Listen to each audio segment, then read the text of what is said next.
Today, I talked to Jay Newton, a rising Atlanta artist, about his new album, Just Pray For Me.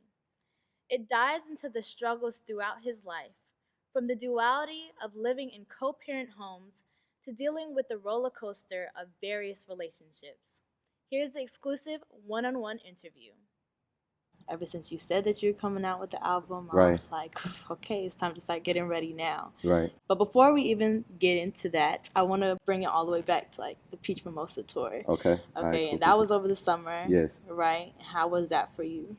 I think it was a good experience. I think that it was very like learning, like when it comes to just like everything from the business aspect of like being on tour to even being able to travel. Like I learned a lot about myself and also just about the world by like going to the different cities that we went to. Yeah, and you went all by yourself. You went to what, 8 different locations? Yeah, right? I went to like 8 locations or whatnot. For the most part, it was me, Boss Man, Jock, and Akil. But like for situations like when I performed in Canada, I went by myself and stuff. So all of that was just like a crazy experience. Yeah. What, you went by yourself to Canada. just Canada, and everywhere else you went Everywhere with all else, of them? I had Boss Man, I had Jock, I had for the most part Boss Man, Jock, and Akil. Okay. Which one out of all of them was the like? Okay, so I know you had a few, but the ones that I remember the most was Texas and Canada. Yeah, those were my favorite ones, Texas and Canada, because it's like everywhere we went was a great experience. Like we didn't have one city that we just didn't like, you know what I'm saying, performing in or like the experience of being in. But Texas, it was just fun because we were so broke. Like we were the brokest in Texas, and so we just made like the least amount of money like stretch the longest. And it's just like when you're broke, you have the most fun because you get creative. Yeah. And so that was cool, and that was our first city. And then Canada was just a completely different way for me, like because I was like, wow, like I'm outside of the United States, I'm performing somewhere else. Yeah. So I think that I enjoyed personally Canada the most because it was just so eye-opening. It was literally like a surreal moment on top of the fact that it was just legit fun, like when I was inside the city. Right. And so in Texas, you made your song 3 a.m. in Dallas. Yeah. Where did that come from? Because we weren't expecting it. Were you expecting to make that there? Well, we knew that we took our equipment, so we planned on working on the album. Okay. And, what, JPFM? Yeah, JPFM, oh, okay. And we just planned on just like seeing what happens inside Texas. And so being out there, me and Jock were just like so inspired because we was like, wow, like we're on tour with like the people that we love, and that's what kind of inspired 1 a.m. and 3 a.m. Like mine is way more like upbeat because I was just like, wow, like what I'm saying, we're in Texas, like let's party. And then Jock was more like introspective because he was dealing with things on the ride, like to Texas. So it was pretty cool. Yeah, cool. And then also while you were there, you had that whole little meme. Oh yeah. Hey man, we saw that. Everybody was shout out to Shorty, man. She was going dummy, bro. She definitely had mega knees, bro. She was going at it. Okay, I read the comments. It said, what did it say? It said like different moves. What was it? You know what comment I'm talking about? Yes. And that was where she was up, down, all around. Oh yeah, she was throwing, man. Yeah. I was like, wow, this is Texas, huh? Yeah, that's not what your face was saying. Look, I was just like, hey, look, that's exactly what you were doing. You get caught up on the internet, man. I wasn't trying to have nobody like be like, oh, Jay is over here thirsty, like Jay's over here, Yeah. So nah.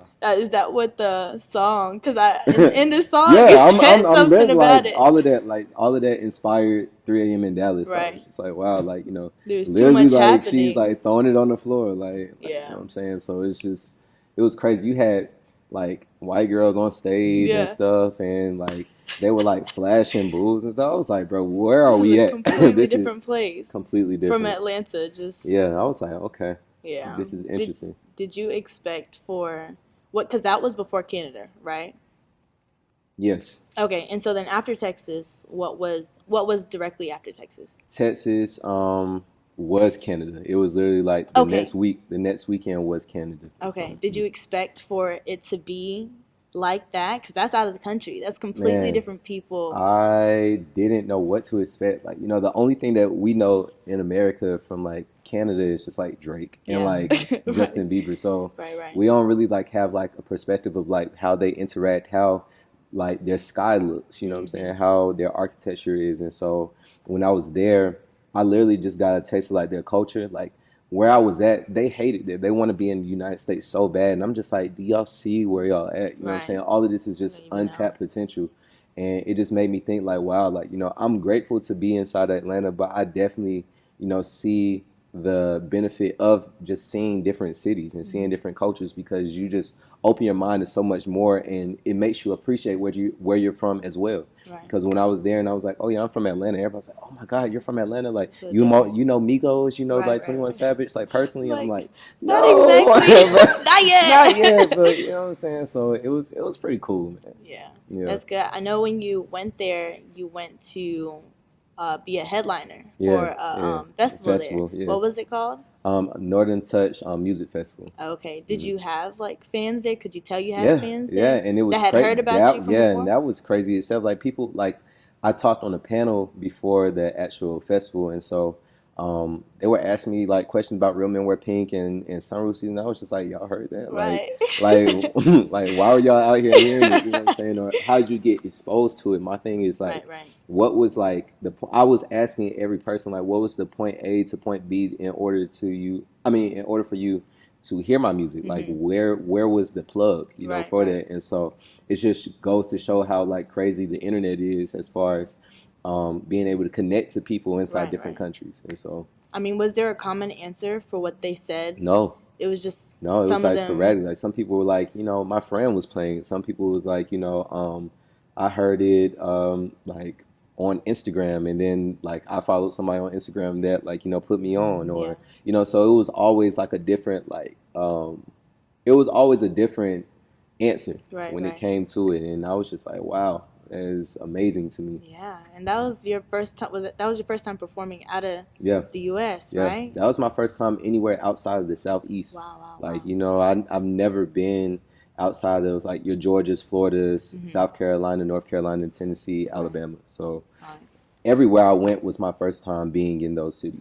You have a song on JPFM called Peach Mimosa, Right. and I'm guessing Peach Mimosa for you was kind of, or like the tour was just like you getting away from everything that you Right. had Right. going on back in the Exactly. States. Right. So it was a good break. Yeah, it definitely was a great break for me, and it was a needed break because dealing in 2018, going into like the top of 2019, it was a lot that I had going on just personally within a lot of things that I was struggling with mentally, physically, emotionally, and so that song is so monumental to me because it just makes me feel like I'm away from my problems. It makes me feel Right. like I'm away from my situation, and it allows me to get away. Like especially the second like half of it where Right. it sounds very like vibey Like or whatever. literally, I'm leaving. Sounds exactly like Yeah. I'm leaving. So you get the plane, you get like the traveling away, the different time zones. So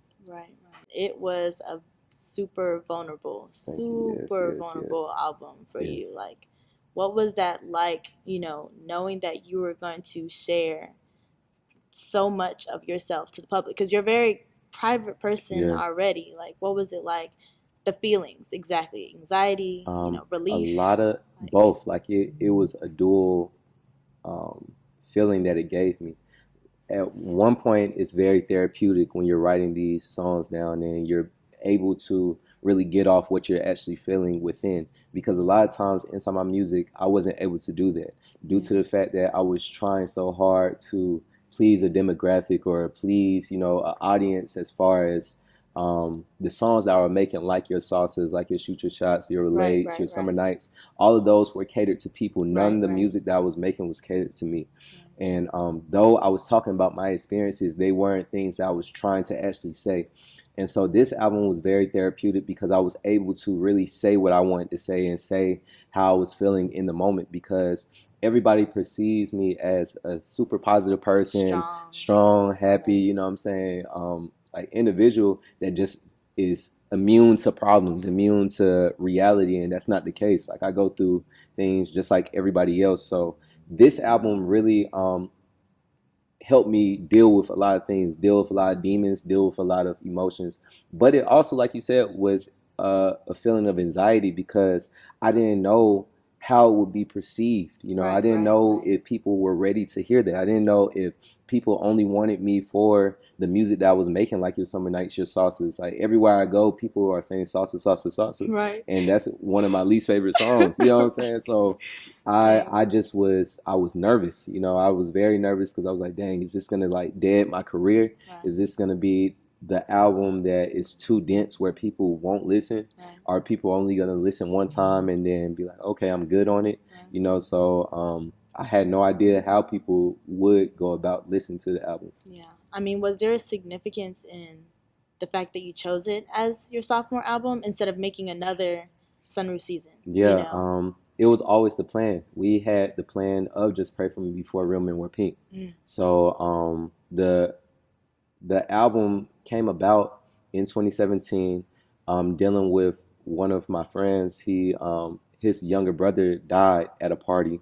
Okay. No more And parties in Atlanta. yeah, no more parties in Atlanta. And he died at a party. It was the same weekend that we shot Sauce with Your Mama, the wow. original one. Wow, wow. So while I was about to upload Sauce with Your Mama, I'm getting the news that, you know, Jesse, his name was Jesse, died at a party. I'm seeing footage of him outside the party. Like, you know, I just got accepted to this school. I let God inside my life. You know, I'm fearless. Like, you can't tell me anything.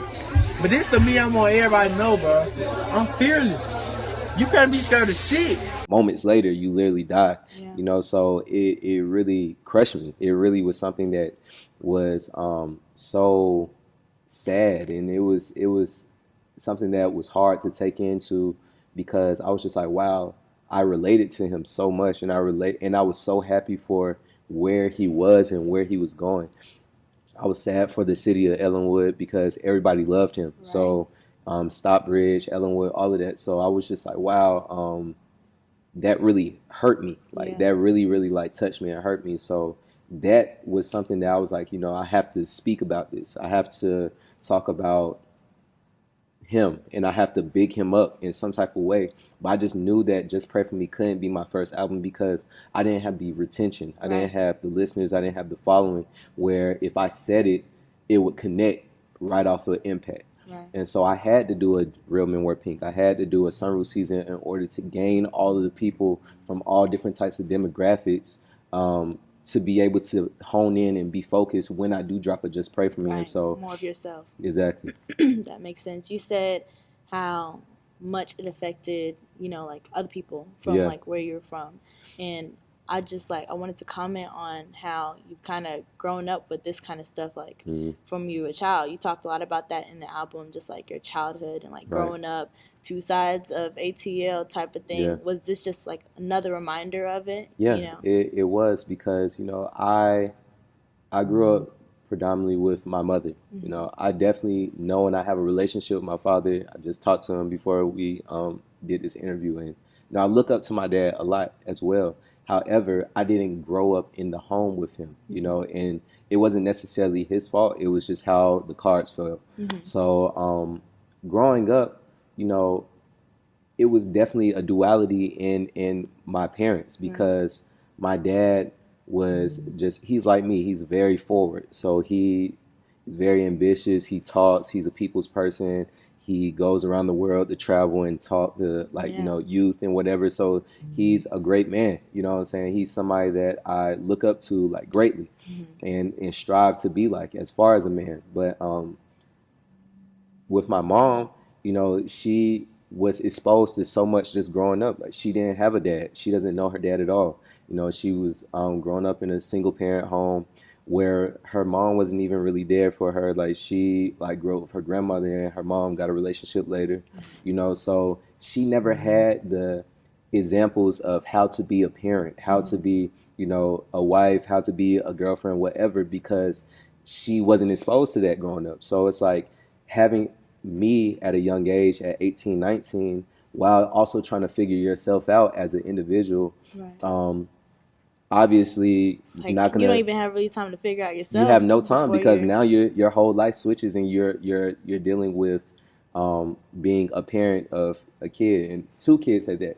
Yeah. And so, while my dad was able to have the structure of like a two-parent home, which allowed him to go to college and which allowed him to, um, eventually find God and be able to be a pastor and get married and have like, a home unit, that wasn't the case for my mom. So dealing with living inside this spectrum of life, growing up in this environment, and then being able to go to a Gwinnett or go to a Swanee and spend the weekend with my dad where everything just seems peaches. I know that I can go to the kitchen and get a snack. Right. I Right. know Right. that I can expect to go out to eat, on Saturday and Sunday after we go to church. Right.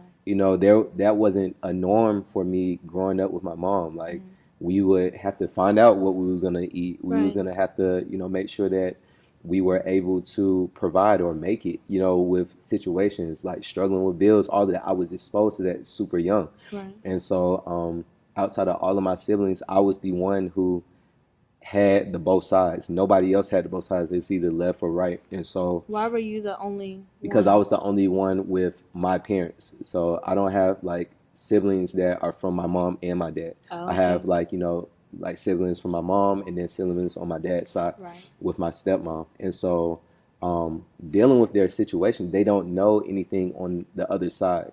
My siblings over here only know this. My siblings over here only know Wow. that. And with me being dead in the middle, and also old enough to understand the situation of both and where they were and where they are now, it honed into like how I perceive everything inside the world, literally everything. Everything. And so I A think lot of people don't have that. A lot of people don't have two sides. They Yeah. literally only have one perspective, one way they've grown up, and sometimes that is hard for them to see Right. it from the other Right, side because exactly. you have no experience in it Exactly. at all. And I'm blessed for that, Yeah. because I feel like it developed me to be able to compromise 10 times better than the normal person due to the fact that I see both sides of every situation. Every time that I'm talking, whether that's with like, what I'm saying, relationships or friendships or whatever business, I'm always playing devil's advocate because I see the other Right, side. right, I right, literally right. see the other side and everything. So it's a duality for me at least,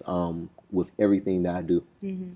I mean, okay, so if you could go one weekend, to Gwinnett or wherever that may be, but then you had to go back to Ellenwood, how is it that you were living, such a challenging life with your mom, but, if your dad had seen that, why was it that, it would not just, go over to, like, you would stay there, in Gwinnett where it was easier? Because it wasn't up to him. It was up to my mom. My Yeah. mom wasn't gonna let me go. Right, My right, mom right, wasn't right, gonna right. let me just live with my dad Yeah. just because, he has it better. If anything, that made her not want me to be Right. there as much because, She wanted to push through and do it push for through you. and show Yeah. that she can push through or prevail. Yeah. So if anything, it kind of like challenged her to not be seen as the parent that can't provide or the parent that can't do for their child. Right. Also, being a mother, that's just hard to. You're not you gonna know, let go of your child. You're not gonna either let go way. of your child regardless. So Yeah. that was the main thing that like kept me Yeah. with her and seeing it through. And I didn't have this understanding until I got a little bit older. Up front, I just saw, oh, I live with my mom. I don't live with my dad. Like, dang, it must have been something that my dad did. Of Right. course, it's like how we always do with like relationships, Take your mom's side. taking the mom's side, regardless. And so, but when I got older and I was able to talk to them about these situations and whatnot, I got an understanding of my own why it didn't work out or why they were separated or why I was in the middle of both of them. Right. I mean, but you had a resentment for them Yeah. growing up. And For both of them equally?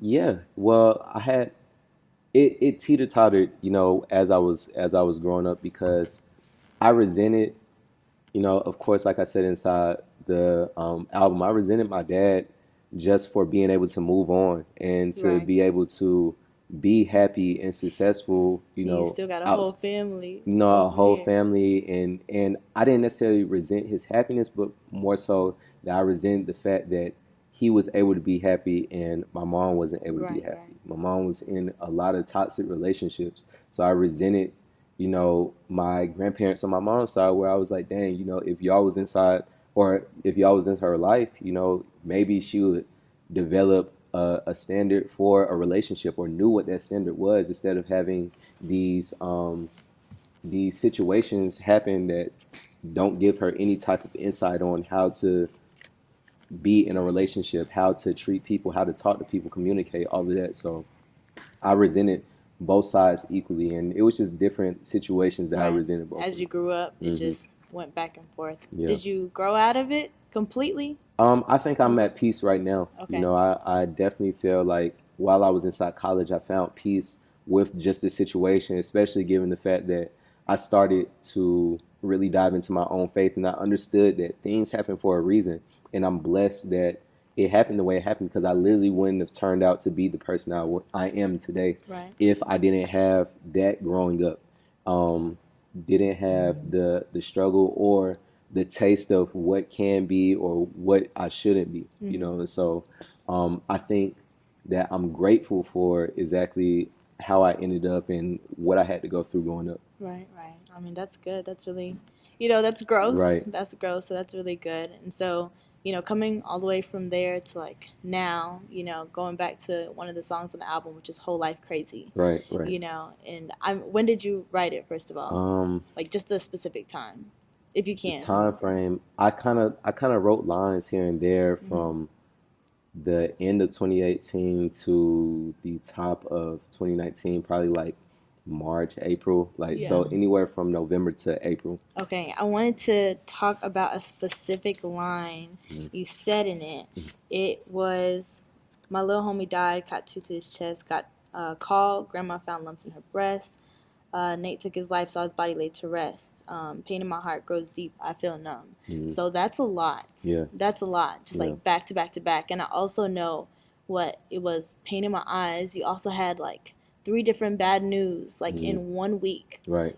So that's just a lot of pain to deal with all at one time, How, like, what does being numb feel like for you? It's the feeling of just super content no matter what. Like, and it's such a terrible feeling because it's like anybody can be numb. We're numb to a lot of things. We're numb to social media where we see killings and we see a police killing a black guy, Right. Or a little kid or whatever. We'll scroll, we'll see it, we'll be like, wow, I hate this. And then we'll keep scrolling. Right. It doesn't really connect with us like the first time we heard it. Yeah. And so dealing with so much death, dealing with so much bad news, it gets to a point where it's like I'm expecting the bad news versus expecting something good to happen. Every day I wake up, I'm like, okay, who's gonna need me? Who's gonna, tell me some bad news? When is it gonna be a time when, I have to worry about this or worry about that? And I never just get a chance to breathe and just to appreciate life. I'm trying to more so after the album, now that I'm able to kind of like find clarity in all of that currently, but leading up into the album, I'm just like, wow, like, I would wake up out here, my homie Nate, like jumped off of Memorial Bridge, and committed suicide. Yeah, what was that? What was that news like? Long did you know him? I've known him majority of my life. We grew up in this church. He was wow. older than me, and so he was a student of my dad, and so of course, like I was like his little brother, like to him and his sister or whatever. And so what was distasteful is the fact of how I found out about it. Like somebody recorded him like being about to jump, and they was pretty much enticing him to jump. It was like, jump then, you know what I'm saying? Jump. On the video? On the video. They have like footage just on the internet somewhere, and it's like I'm watching this, somebody's in their car like, man, like people in Memorial crazy, man. If you want to jump, jump then, you know what I'm saying? Jump. And then when he jumps, it's like, oh my God, he actually jumped. And I'm like, that was so disgusting to me because it's like, you're saying this to somebody who is a friend, a father, a loved one, you know what I'm saying, a brother, and you have no idea how that feels. Right. You don't know what's going on in their head. Going on their head, like dealing with like all of that, and it's just like to see him die, in a phone screen like Right. was like devastating to me again, so Was that your first time seeing something like that? like somebody die like on camera Yeah. or Like nah. seeing really Mm-mm. someone close to you? um Close to me, probably somebody close to me on camera. Yeah. I've seen somebody like die in person, Mm-hmm. but I haven't seen somebody die like, off of a video while I'm scrolling that I Yeah. actually knew. Like I never experienced that one. Yeah. I think what's crazy and I think what people don't really recognize is that when it comes to like suicide and someone like getting to the point of wanting to end their life, like Right, what's like human nature is wanting to survive. right, Like literally like you fight or flight type of right, thing. right, Like what can I keep doing to like survive? So for someone to get to a point and just be like, I don't know what else to do anymore. Like your right, mind literally gets to a point of just like this is it. There's no other way to get through it. That right. it takes a lot for someone to To get through get that to that because point, that's like yeah. going beyond our nature, and Right. nature is like what you automatically want Exactly. to do, which is Exactly. live.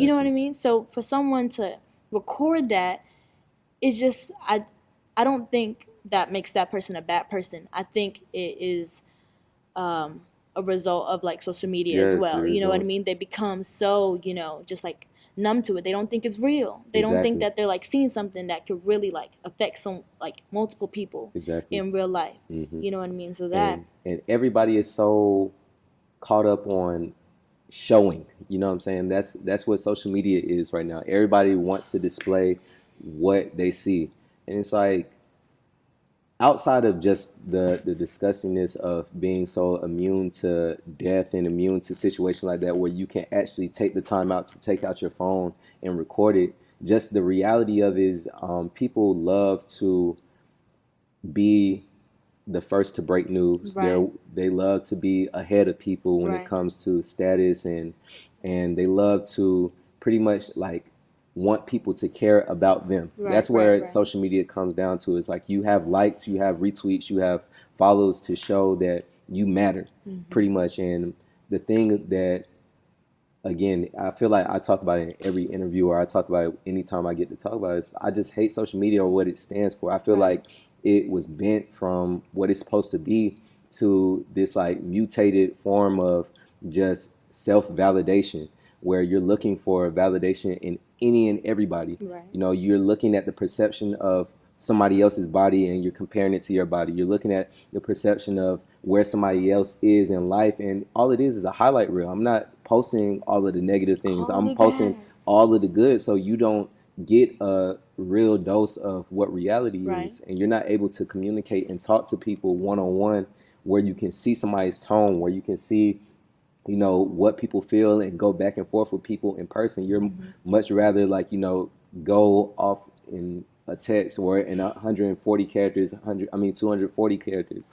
And I just think that it's disgusting where it is right now, I hate the fact that I have to use it in order to promote myself, right, because if it was up to me I wouldn't have it at all. yeah, So yeah. So I'm guessing you missed the old times when oh, they didn't even and I just they didn't feel, even I use that hate at that I all. feel like such an old head, man. Like because I'm not that old, so it's like, but I do remember when the internet wasn't a thing, or when it was a thing, but it wasn't as serious. You still doing like normal things, and it's like the fact that I have twin siblings that are one going on two, and they already know how to swipe. They already know how to click the app that they want to go to. Yeah, They already know how to FaceTime. It's like it's just crazy to me that like screens take up the time frame that we're supposed to have as far as quality time and right, as far as being able to expound and grow, be outside, be able to talk to people, touch people, or whatever. You're much rather scroll and right, swipe.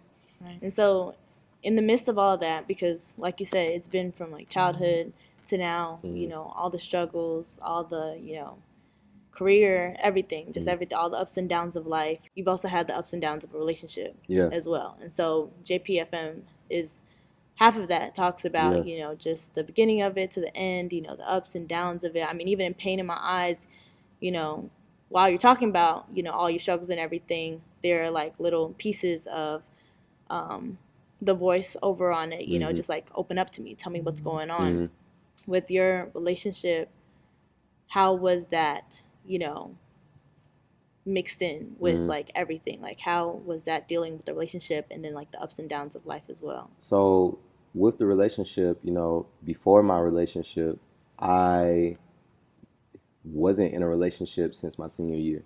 So it was a good 4 or 5 years, you know, that went where Since high school. since high school, you know, Okay. my high school, senior year of high school. And so I didn't know how to be in a relationship in this era, in this like form of myself, in this form of like, you know, Jay Newton or whatever. I didn't have that while I was in high school. Everything was more like simple and more normal. Right, right. And so even my examples of relationships, you know, leading up to that point with my past like partners, they weren't like, you know, they prepared me, but it prepared me in certain ways. I learned what my standard was, you know, inside my past relationship. I learned what I didn't want inside a relationship, and I learned about myself inside those relationships, like you do in every relationship. And Right. so going into this relationship, you know, it was one, a sense of, you know, me being at the highest moment of, you know, myself with like, you know, Things of Tonight,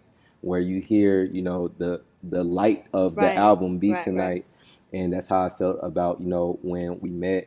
Right. And then, you know, you hear like Sweet and Honey, where This cupcake phase. you know, the cupcake phase, Right. and the phase of like, you know, the puppy love phase, where everything is just so like romanticized. Right. And then you deal with the hardships, starting with Pain in My Eyes. Right. You know, where you Real life. real life starts sinking sinking in, and it's like you ain't never have a situation where y'all had to unpack real situations, so you're closed off from like expressing, and you don't feel like that person is adequate enough to understand like what you're going through due to the circumstances of what you're going through, and due to the circumstances of you learning the individual and learning like, you know, how they operate. And so it was hard for me to open up, especially due to the fact that I already had people set in stone that I would open up to. Right. So it's like these were like my permanent therapists already. And you know how when everybody gets in a relationship, they don't want to change on their friends, or they don't want to like switch up how they approach other people. And so I didn't want to be that way. I wanted to like, you know, stay neutral while also being able to, you know, communicate with these people like I was communicating before I was in a relationship. And so that was a hard, you know, thing, especially for, you know, my relationship, because she's somebody that just wants to help me. She's somebody that loves and cares for Of me course. enough that she wants to like, you know, see the best version of me and wants to help me get to that point. Right. And so following that with Pain in My Eyes, going into commitment where you're struggling on the fence of whether or not, you know, that situationship phase where you're like, you know, I can be in a relationship. I'm not necessarily technically in a relationship. Right. What's you know, exactly the title? you know, what's the title? Like, am I gonna like do this? Am I not gonna do this? So it's like that's what commitment was pretty much like unraveling, and just going forward, getting into the relationship with Trouble in Paradise, and you know, seeing the expectations that she had the first verse, and just how she perceived the relationship due to the fact of her background and, you know, her previous like past versus me and how I perceive it with the second verse. It's like you unpack all of that as like time is going forward. I know one things that you mentioned was just how y'all are kind of in two phases of life. Different experiences, you know, with relationships, and then also just like how you've grown up and everything. Did that, you know, have a big play into, you know, when y'all did break up? Because that was mentioned as well. Yeah, it did, because it's like you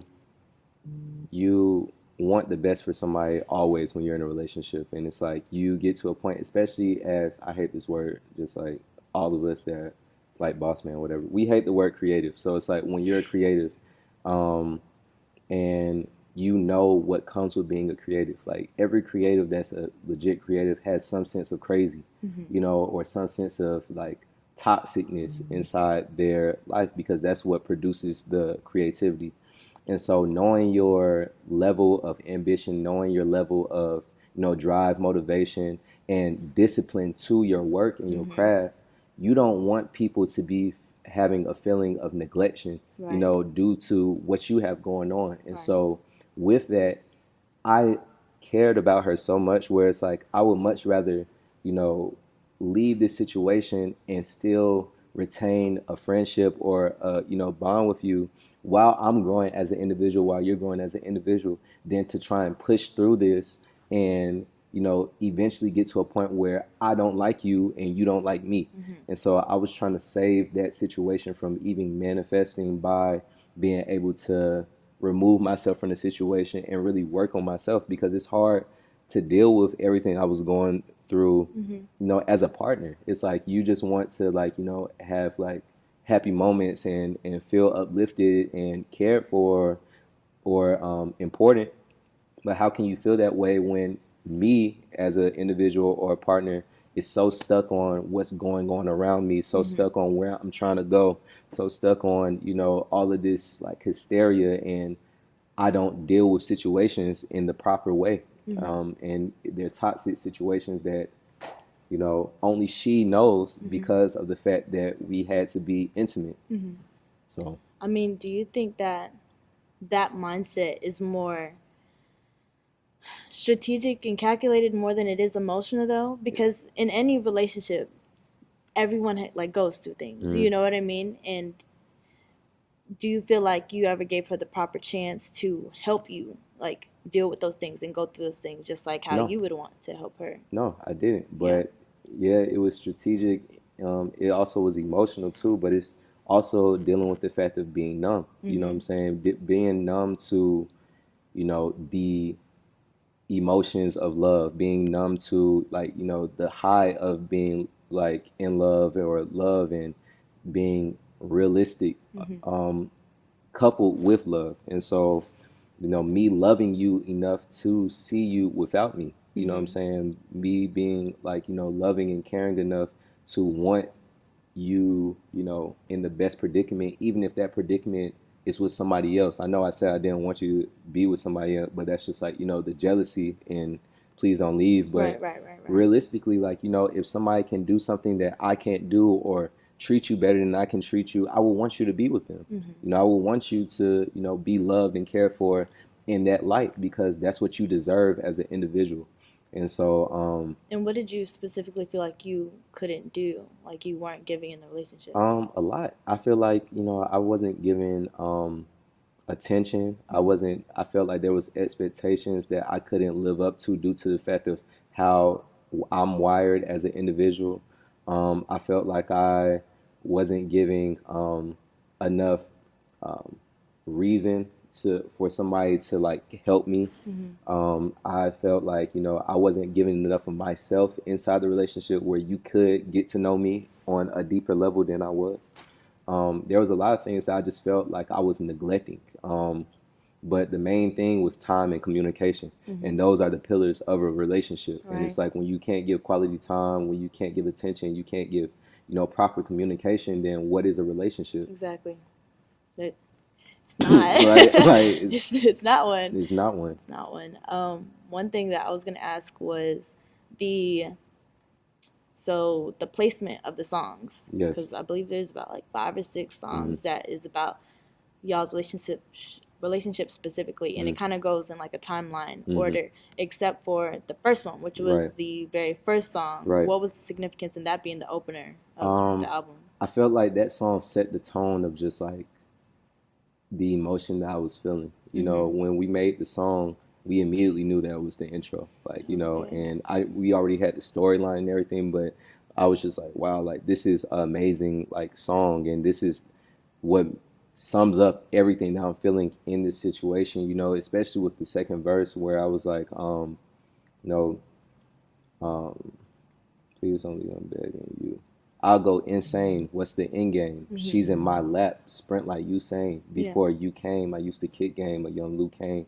Never did mains because that wasn't my thing as an adolescent. Feelings lessened when I got older, and I vowed to never like hurt someone as much as I was hurt. Then I started regressing and doing it. Right. And I was like, you know, please don't love me because you end up giving your all, and I give you memories you can erase because they're beautiful, and you will fall the more that you dwell. It's a good song. Man, that like It's I was a like, good man, like song. if I could, tattoo like like a The verse whole like song just on your back. that was I felt that because I was just like I always see like this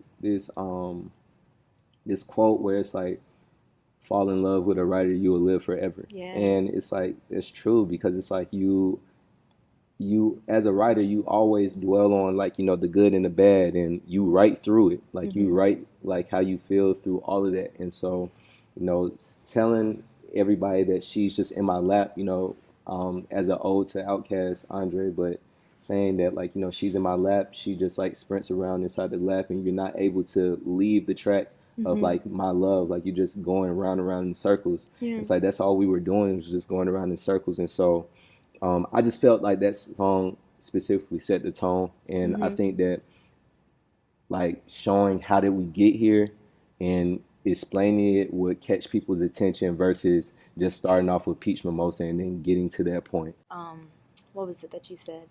How to open up to someone, you need for them to be doing something that you could either look up to or like rise to the occasion of, or like the metaphor that you had said that your dad had told you about. Do you feel like she possessed those qualities like enough for you to be able to open up to her? I felt like she had the potential to, but I was impatient. Okay. You know what I'm saying? I think that again, dealing with my previous situations or whatever, and the situationships leading up to my relationship, I just lost the patience of wanting to help develop, a person, or wanting to help, pull something that I saw in somebody out. Because it was her first. Yeah, that was like I said, yeah, it was her first like relationship. Yeah. So it's like that's a lot of pressure with me, like being the fact that I have to like give you a standard, give you a standard that also is a high standard due to the complexity of my situation and how I am as an individual and all the experience that I have from my relationships. You're getting, almost 10 years of me figuring it out and getting to this point and writing my way through like everything that I've dealt with up until this point where I can understand myself better. And so that was the main thing that like, I was trying to convey while I was like, inside my situation, where I was like, it's not me criticizing you or critiquing you or saying that you're not good enough. It's me trying to pull out the best in you and let you understand that like I'm acting this way for a reason. I'm acting this way because I dealt with this situation already in my past. I've I don't want to make the same mistakes that I did in my past. I'm trying to go forward and I'm trying to develop where I don't have to worry about the same things I had to worry about coming up. Where do you see a relationship, where do you see it's supposed to go? What I'm learning is, no two relationships are going to be the same. And so relationships is about being selfless off rip. Like you can't be selfish, to your ego. You can't be selfish to, your career. You can't be selfish to your own ambition. You have to give up to compromise with that person. And so with that, I'm learning that, relationships have to be a two-way street where you're able to bring something to the table or bring a cup to the table that might be half empty, half full, and the other person pours that other half in it. Like it's supposed to be equally yoked. It's not necessarily, you trying to build up just one person. Build up one person. You both have to build up each other, and you have to allow somebody else to try and build you up. Right. Because everybody there's room for improvement in every relationship. Yeah. And so that's why I learned the most. I was learning that, I had room for improvement and I have situations that I have to, again, let people help me with. Because if I don't, then it's just going to be a one-way street. Right. Unintentionally. In any relationship. Right. Exactly. Right. So, again, you're a very private person. Everyone knows that, your fans, your fan base, you only have let them into a certain point until this album. Right. What was it like?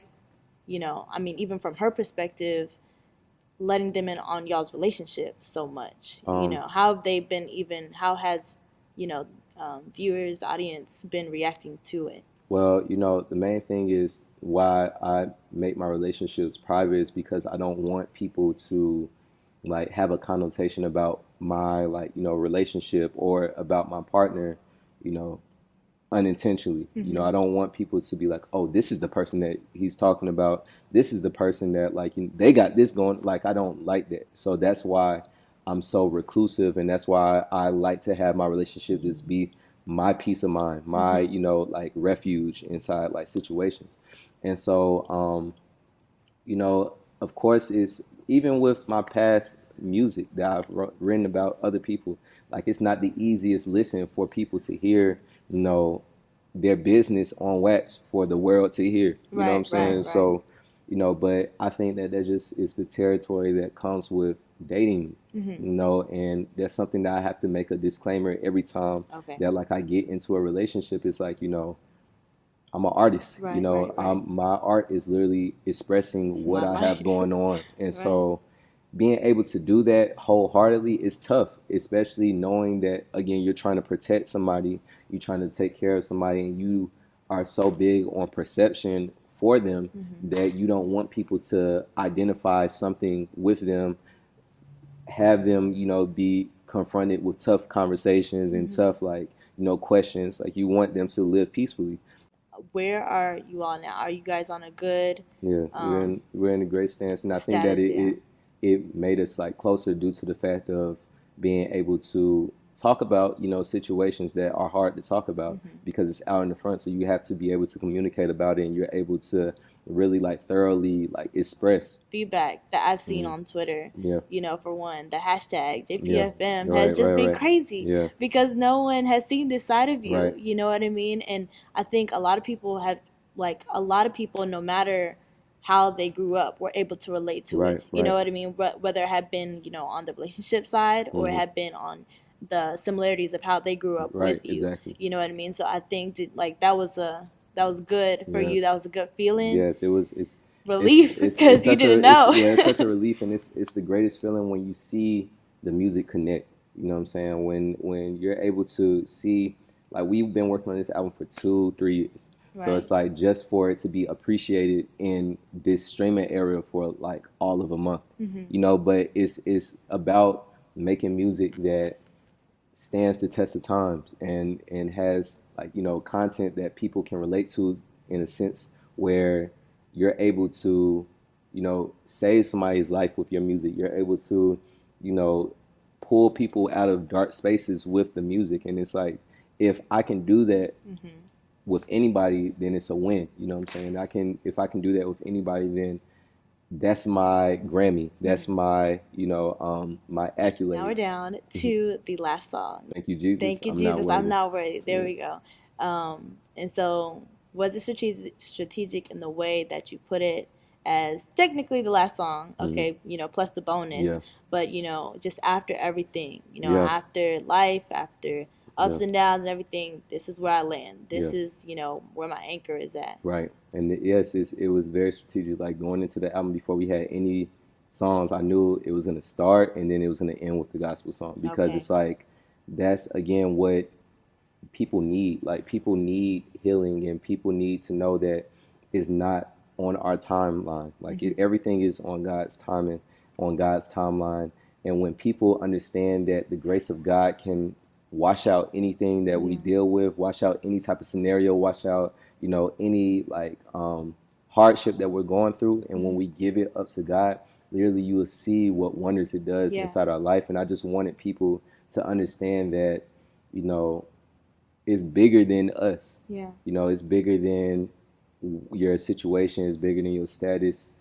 All the glory goes to God no matter what you have going on because we're all blessed. You're able to see this, you're able to hear this, you're able to, you know, experience life, walk, run, like touch things, see, taste, like all of that is from God. And so, you know, that was just a reflection song where I can be like, wow, like, you know, I'm Still here. I'm still here through everything and I'm so grateful, God. And I'm not worthy of the grace that you gave me because if this was a human being, they would throw me away if they knew like the situation that I was in. And so he never did that. Also in your album though, you talked about how there was times where you questioned your faith because there was so much going on. You know, what was that like, you know, for y'all's relationship, you and God's relationship? It was tough. It was like, you know, it was something where I'm ashamed of because it's like, you know, I was God when I was like maybe like 3 years ago. What really sparked that album was God told me what my purpose was. You know what I'm saying? He broke me down at one of my lowest times and told me what my purpose was, and he wanted me to bring people closer to him. That was my purpose. He wanted me to literally be the reincarnation of my dad, but at a younger time. Okay. In order to do it in my median, so I can touch as many people as possible in the span of time that I have. And so I've known this since 2016. Wow. You know what I'm saying? That's what sparked, songs like Forever Give You Glory or whatever, where I tried to like tap into it, but I got to places where I got away and I was able to be lost in sin pretty much. I had, a very lustful, outlook on life. And so, and with my own personal ego, like I was real big on just like, I want respect and I want love and I want affirmation from other people and these people to, validate me. And so God was like, the only person that you need to look for validation is me. Right. And he broke me down to, again, 2017, 2018 were the hardest years of my life so far. And that's what really steered me back to like, okay, I need to get my life together. I need to really give everything up to God, because in the midst of that, I was just like, I don't know. Like, I don't know if this is for me. I don't know if, this is what it was meant to, like, God said this, but, all of this is going on. But in the back of my head, I always knew that I wasn't doing what he told me to do. Yeah. And so, I feel like that's where I'm at in life. And, I'm human, so I'm going to slip and fall here and there. But I just want to be able to still spark some type of like, faith in people with my music, with my words. That's why even after majority of the songs, I'm saying that I'm praying or I'm talking about, God in some sense in every song. And so that's where me and God are right now. That's good. Yeah. That's good. Still always growing, just like a regular relationship. Just a regular. That's all that me and God are. Like, it's just a relationship. It's like a friendship. You can talk to God however you want to, about anything at any time. Right. Just Pray For Me is a great album. Thank you so much. It is a great album. I appreciate you for listening. Of course. Can you see yourself making any more albums like this, like vulnerable, as open, personal? Really? Yeah, I think that there's a lot more for me to say. And I know how I'm going to say it or when I'm going to say it, but it's just about, being able to execute it in the proper time frame that God wants me to say it at. Right. Where can everybody hear Just Pray For Me? Everyone can hear Just Pray For Me. Apple Music, Okay. Spotify, Okay. Tidal, Okay. Audiomack, you know what I'm saying, and Google Play, Yeah. like wherever you stream music outside of SoundCloud, you can hear Just Pray For Me. So Okay. I really appreciate any and everybody that taps in and plays the album, because it's it's literally like my child, and so hopefully you appreciate it just as much as I appreciate it. You can follow me everywhere, JAYE Newton. You can get updated everywhere at jayenewton.com. And so, yes.